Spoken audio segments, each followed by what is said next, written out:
How to add polygon background effect in Davinci Resolve. Right-click in the media pool and select New Fusion Composition. Double-click on the composition to open it on the Fusion page. Click anywhere empty and press Shift plus space. Search for NGon, Outline, Render and add them and connect them to Media Out. Select Outline node and set thickness to 0.003. Select NGon and drag its handles in the viewer to fill the entire height of the screen.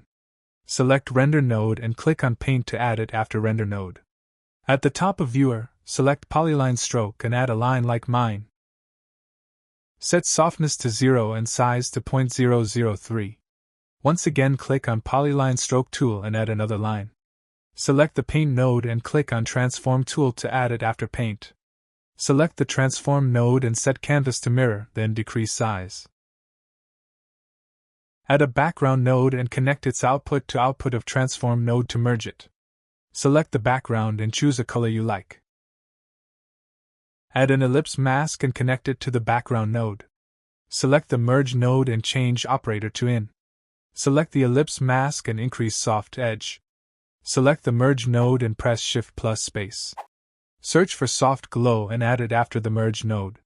Once again select the ellipse mask, right-click on Width property, and choose Expressions. Connect this plus button to the Height property. Right-click on the Height property, and choose Modify with Shake. In the Modifiers tab, click on Recede button a couple of times and increase smoothness to 25. In the Tools tab, right-click on the Center property and choose Connect to Shake Position. Now go back to Edit page and drag the composition into Timeline.